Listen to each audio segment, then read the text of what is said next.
Assalamualaikum warahmatullahi wabarakatuh. Perkenalkan, nama saya Muhammad Reza Arsono. Saya dari kelas TI 4B. Di sini saya akan melaksanakan ujian akhir semester dari mata kuliah Mobile Programming yang diampu oleh Pak Syamsi.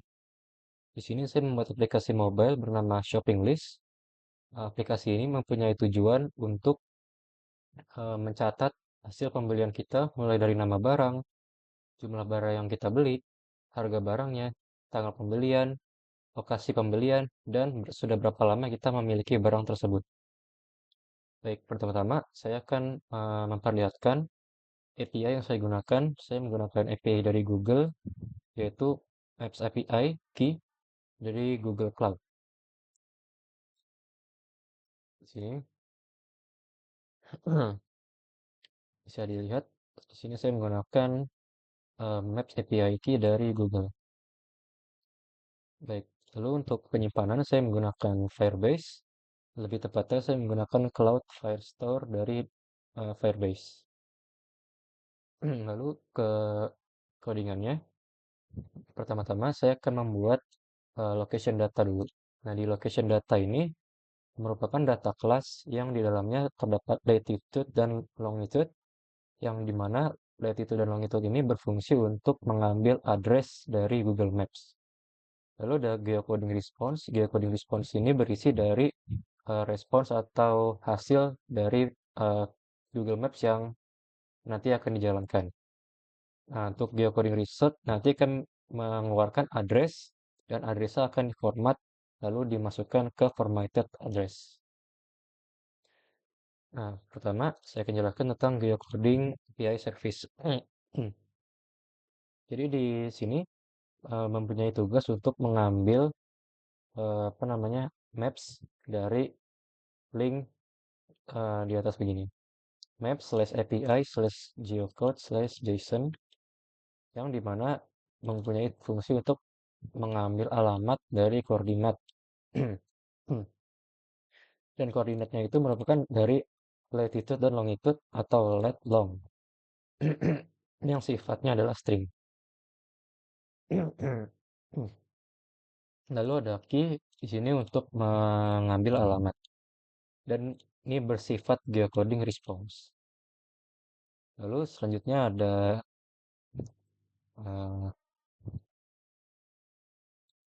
kita ke retrofit client dulu. Di sini terdapat base URL HTTPS Map Google APIs. Di sini berfungsi untuk kita mengambil JSON dari API si Google ini. Nanti kita akan membuat converter untuk JSON yang dimana nanti kita bisa membaca data dari JSON API-nya Google. Nah, setelah itu saya akan menjelaskan tentang location utils. Di sini berfungsi untuk kita merequest permission atau izin dari lokasi oleh pengguna. Nah, di sini bisa dilihat, di sini kita memanggil lokasi dari user atau dari device user. Nah, bisa dilihat di sini kita mengambil location data, latitude dan longitude dari si user.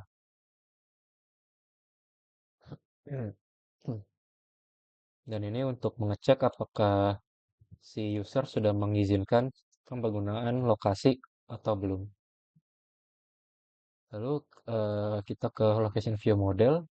Di sini terdapat beberapa variabel, ada location dan address. Di location ini berisi eh, mutable state atau data dari lokasi, dan address berisi list dari hasil geocoding atau hasil dari Google Maps. Dan ada fungsi untuk mengupdate lokasi yang dimana value dari lokasi akan diupdate sesuai dengan lokasi baru. Nah, lalu ada fungsi untuk mengambil address atau mengambil alamat yang mempunyai parameter let long yang bertipe string. Nah, di sini kita menggunakan retrofit client, kita create, lalu kita ambil koordinat dari alamat. Kita mengambil alamat dari koordinat yang sudah di paste atau dilempar dari parameter ini. Di sini saya sudah dimasukkan API key dari Google Maps-nya, lalu kita update value dari address dengan results. Lalu ini untuk jika terdapat error akan menampilkan pesan seperti ini. Lalu ke location selection screen. Di sini bersifat saya menggunakan composable atau Jetpack Compose. Di sini pertama-tama memerlukan parameter location dan on location selected. Di sini mempunyai variabel user location yang dimana di sini berisi lokasi dari device si user. Bisa dilihat di sini ada lat long atau latitude longitude dari si device user. Lalu ada kamera position state. Di sini fungsinya untuk menggeser kamera dari si Google Maps-nya itu tersendiri. Dan di sini ada untuk zoom-nya saya pakai 10f. Lalu ini untuk menampilkan si Google Maps-nya itu sendiri di aplikasi saya. Pertama kita lihat ada modifier untuk padding dan weight. Lalu ada kamera position state yang diambil dari variabel di atas. Lalu kalau kita klik di map, maka akan memperbarui value dari user location. Lalu ada marker, marker itu penanda di Google Maps-nya akan berpindah sesuai tempat yang kita tap di Google Maps. Lalu ada new location yang bertipe location data. Lalu kita bikin button atau tombol yang berfungsi untuk eh, memperbarui nilai dari new location yang tadi kita buat dengan location data baru seperti ini. Lalu kita panggil fungsi on location selected. Kita kirim parameter new location. Sehingga kalau kita klik di Google Maps aplikasi kita, maka akan mengambil data sesuai dengan titik yang kita pilih. Gitu. Lalu saya akan menjelaskan tentang main activity dulu. Jadi ini di main activity berfungsi untuk menjalankan aplikasi saya.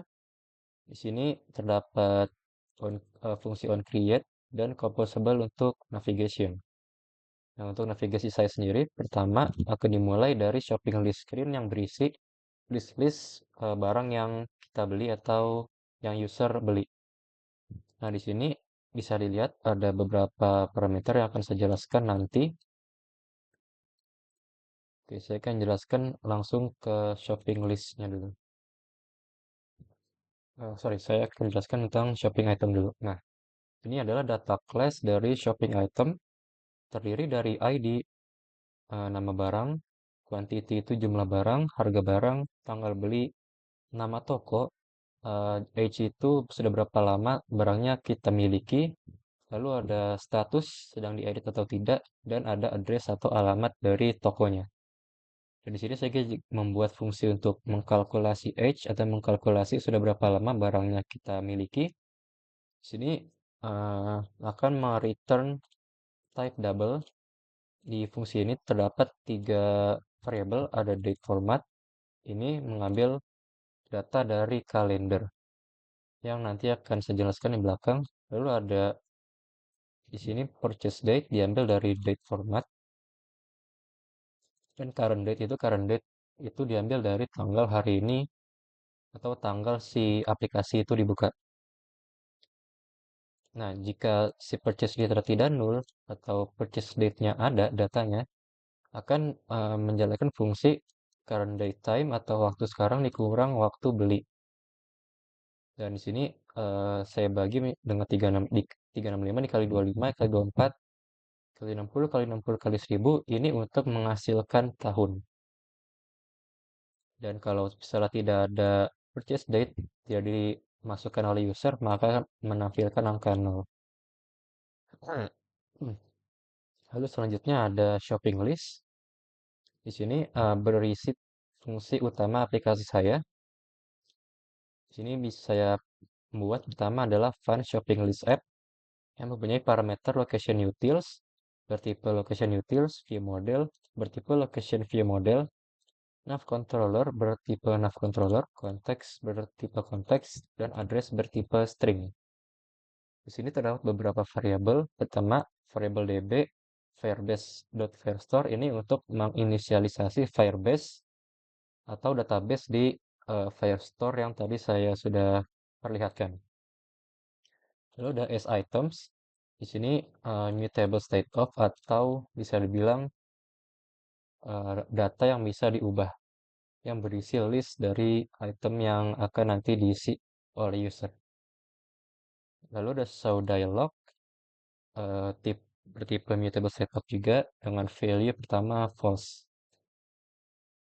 Tipe boolean, maaf, tipe boolean dan bisa diubah datanya karena mutable state of dan mempunyai nilai awal false.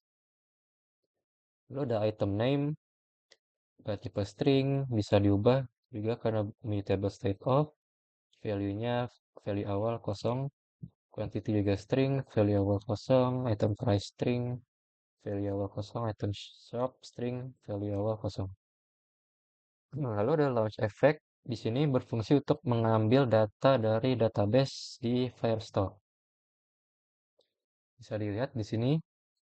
Pertama kita ambil dulu nama database-nya, yaitu shopping items. Lalu misalnya sukses kita sambungkan dengan shopping items, maka akan menghasilkan results yang berisi hmm, ada ID dokumen dan ada nama item, quantity, price, date, shop, address, dan juga ada age yang di sini saya jalankan fungsi calculate age yang ada di shopping item tadi. Hmm. Lalu selanjutnya ada di sini saya membuat fungsi untuk menghapus data dari Firestore. Di sini mengambil parameter item yang bertipe shopping item. Saya inisialisasi lagi si DB Firebase Firestore. Lalu di sini saya menggunakan command.delete untuk menghapus data dari Firestore.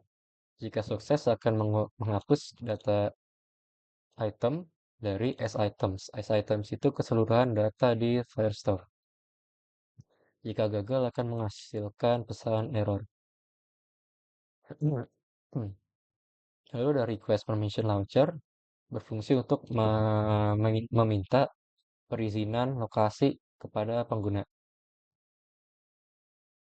Di sini bisa dilihat kalau if permissionnya true, course location dan file locationnya true, maka kita menjalankan fungsi location utils dengan parameter view model.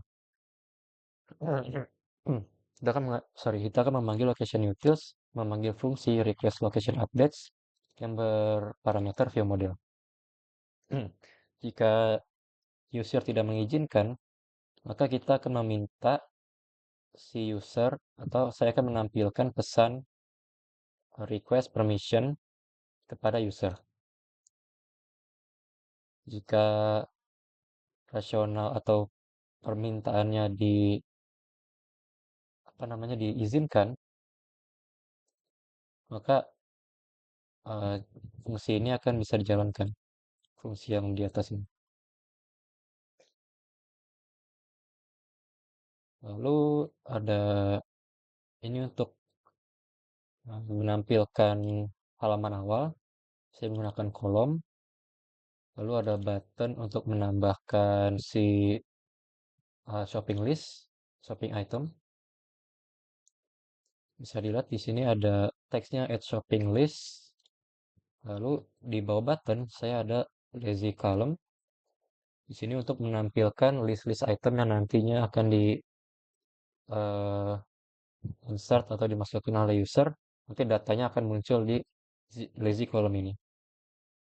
Di lazy column ini terdapat items yang mengambil parameter as items yang akan mengembalikan data bertipe item yang mana jika si item ini sedang diedit maka akan memunculkan eh, apa namanya window untuk shopping item editor.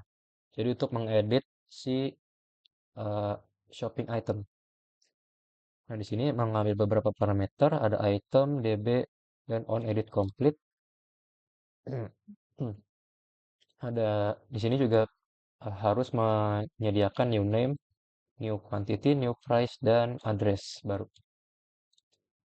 Lalu ada as items di sini berfungsi untuk mencari item yang is editingnya itu false.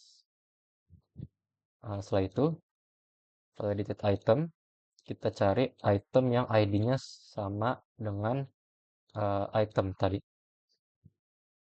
Lalu edited item, di sini kita ubah value-nya. It name kita ubah value-nya dengan new name yang baru, quantity dengan quantity baru, price dengan price baru, age kita hitung ulang eh, umur atau ya umur bendanya, lalu address kita masukkan ulang. Lalu ada shopping list items. Jika item tidak diedit, tidak sedang diedit, maka kita akan menampilkan item seperti biasa. Yang di item ini kita akan menampilkan shopping list item yang mempunyai parameter item on edit click dan on delete click. Nah, shopping list item ini diambil dari nanti di bawah. Jadi shopping list item ini memiliki parameter item on edit click dan on delete click. Mungkin saya bisa langsung perlihatkan. Nah, ini shopping list item mempunyai parameter item yang bertipe shopping item, ada on edit click yang berfungsi yang bertipe fungsi lambda. Jadi fungsi kosong yang tidak mempunyai belum mempunyai fungsi atau belum bisa dijalankan. Lalu ada on delete click juga yang mempunyai tipe fungsi lambda. Nah, di shopping list item ini saya membuat row yang di dalamnya terdapat kolom dan row juga. Nah, di row ini berfungsi untuk menampilkan item secara baris. Jadi baris pertama, baris kedua itu eh, penampilan si itemnya mempunyai format secara baris. Nah, di dalam baris itu, di dalam tiap-tiap baris itu, saya membuat kolom yang di dalamnya terdapat teks yang berisi item name, lalu ada quantity item, ada harga item, ada tanggal beli, ada age atau umur si barangnya, ada shop, nama tokonya, lalu ada icon untuk address atau icon alamat. Nah, setelah itu, selain ada kolom, ada juga row lagi, baris yang berisi button untuk kita bisa ngedit atau bisa menghapus data di tiap-tiap list. Di sini ada icon button, on click, on edit click, on click, on delete click. Jadi kalau icon button ini diklik akan mengedit si list item. Kalau yang ini diklik akan menghapus item. Nah, on edit click ini diambil dari parameter di atas. Lalu kita kembali lagi ke shopping list. Jadi yang seperti tadi saya bilang on edit click di sini kita harus sediakan fungsinya. Nah, di sini fungsinya adalah as item dengan as item.map. Jadi kita mapping seluruh array atau seluruh list di as items. Kita cari as editing yang ID-nya sama dengan item ID. Jadi kita cari list item yang mau kita edit. Lalu kita ubah parameter atau property is editing menjadi true untuk menampilkan dialog atau window untuk edit. Nah, di sini tombol on delete click akan menjalankan fungsi delete item from Firestore yang ada di sini yang tadi sudah saya perlihatkan. Dia mengambil parameter nah,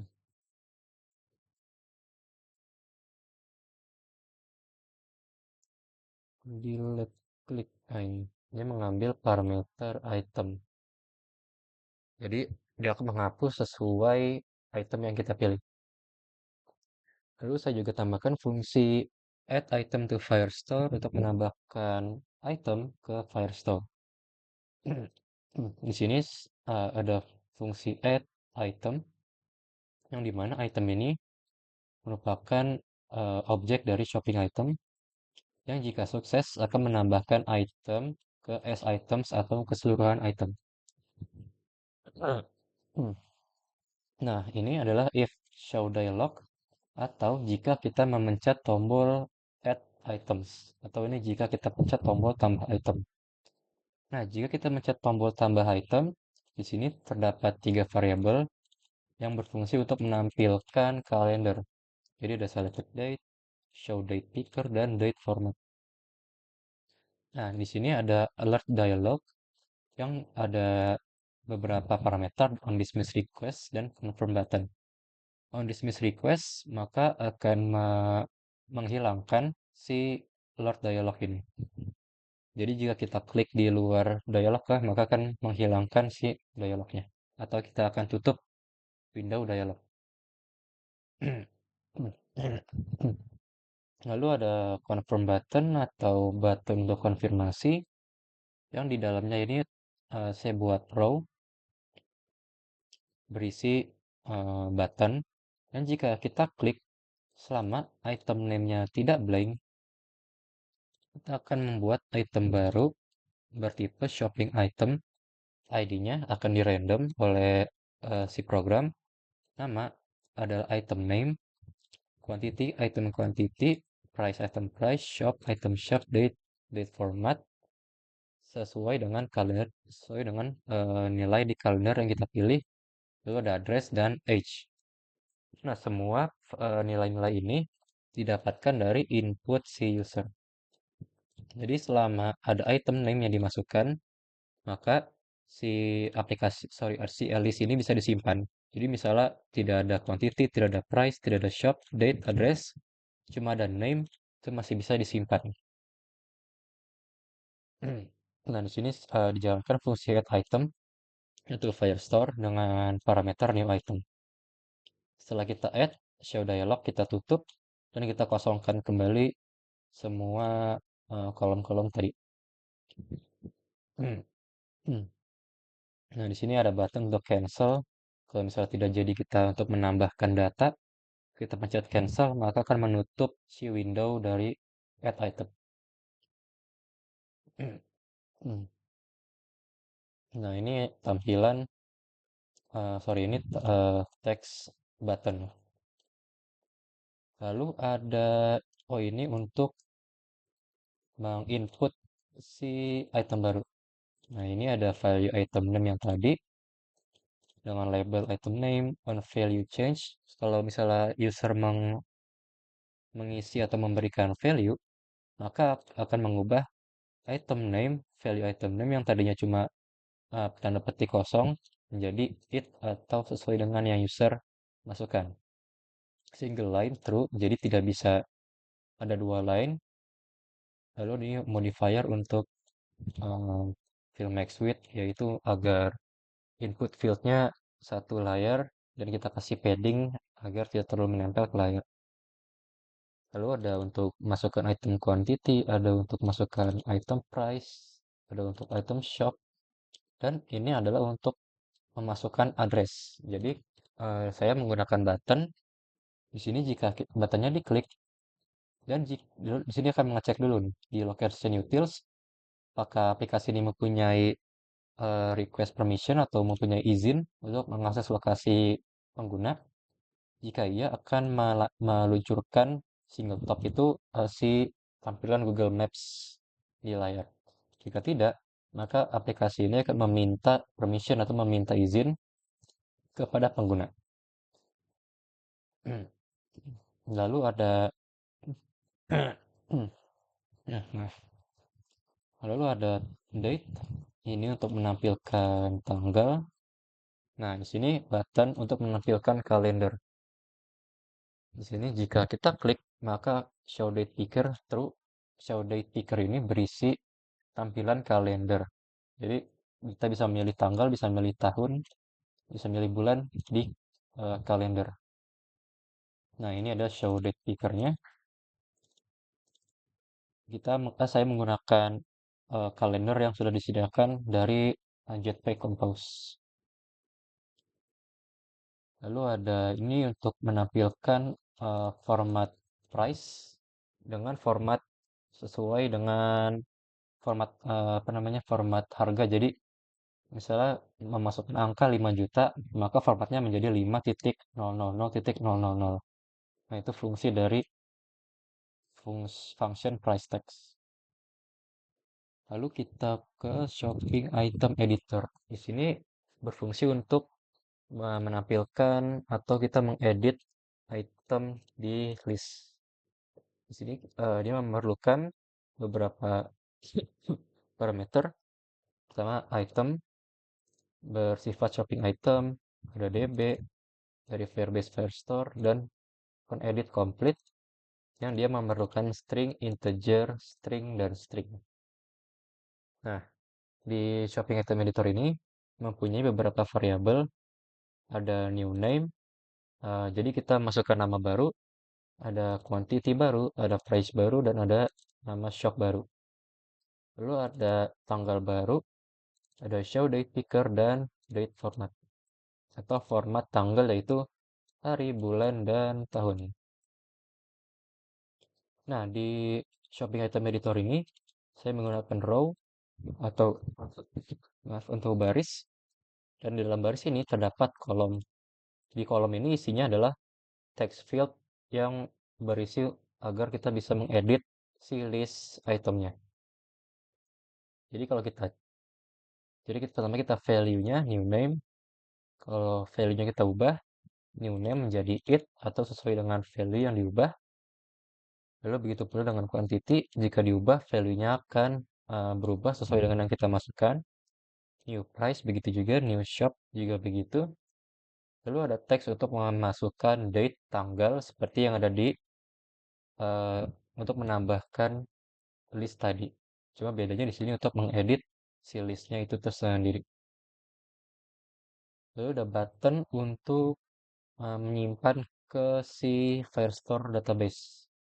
Di sini jika kita klik, si item name akan berubah menjadi new name, item quantity berubah menjadi new quantity, item price berubah menjadi new price, item shop berubah menjadi new shop, item date berubah menjadi tanggal baru. Dan di sini db.collection kita masukkan nama database, kita set itemnya dengan variabel baru yang tadi sudah kita masukkan. On edit complete kita masukkan variabelnya item name, item quantity, item price, item address, dan jika gagal akan menampilkan pesan error. Hmm. Shopping list item tadi sudah saya jelaskan. Show date, picker dialog. Nah, ini untuk menampilkan kalender. Jadi di sini terdapat beberapa variabel, ada beberapa parameter, ada initial date, ada on date selected, ada on dismiss request. Pertama, kita sediakan konteksnya dulu dengan mengambil lokal konteks atau konteks yang sudah disediakan di awal. Lalu ada launch effect atau saat kita dijalankan akan membuat variabel kalender yang akan mengambil instance kalender. Lalu ada variable year, tahun, mengambil tahun dari kalender, variable month, mengambil month dari kalender, variable day, mengambil day dari kalender. Lalu di sini ada date picker dialog. Di sini terdapat selected year, tahun yang kita pilih, teman yang kita pilih, dan hari yang kita pilih. Lalu kalender kita set sesuai dengan tahun, bulan, dan hari yang kita pilih. Lalu kita perbarui on date selected, kalender, diubah time menjadi millisecond. Lalu ada year, tahun, ada month, dan ada day. Kemudian sepertinya Eh, sudah cukup penjelasan aplikasi saya untuk menjalankan di sini di navigation shopping list screen. Dimulai dari shopping list screen. Di sini kita panggil shopping list app tadi di shopping list app. Nah, ini dia. Kita panggil shopping list app. Di sini kita masukkan parameter ada location utils, view model, nav controller, context, dan addressnya itu sendiri. Eh, oke, di sini mungkin saya bisa langsung jalankan saja.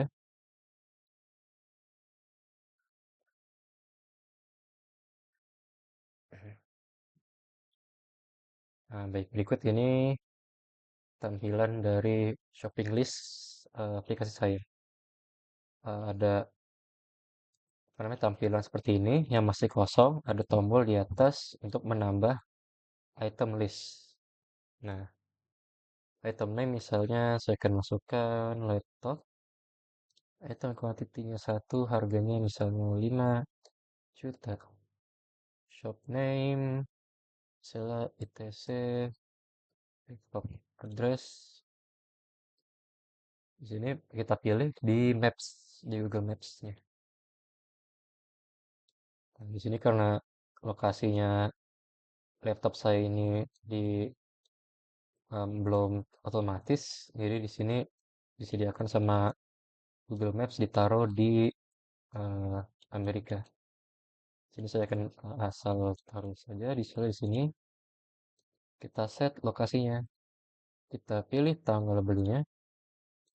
Saat tahun lalu tanggal 31 Juli. Lalu kita tambahkan.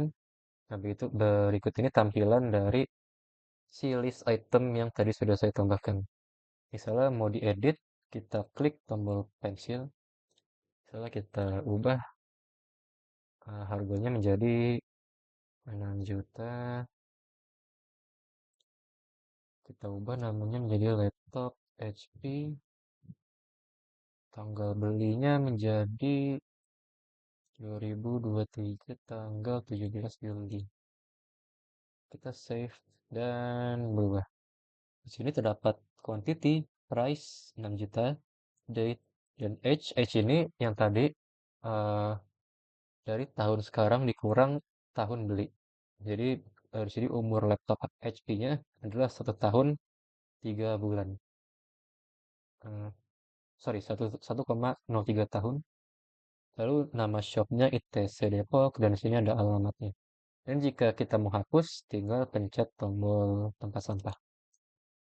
Baik, berikut eh, tadi sudah saya jelaskan cara kerja aplikasi saya dan juga saya sudah perlihatkan cara kerja aplikasinya. Mungkin sekian dari saya, kurang lebihnya mohon dimaafkan. Wassalamualaikum warahmatullahi wabarakatuh.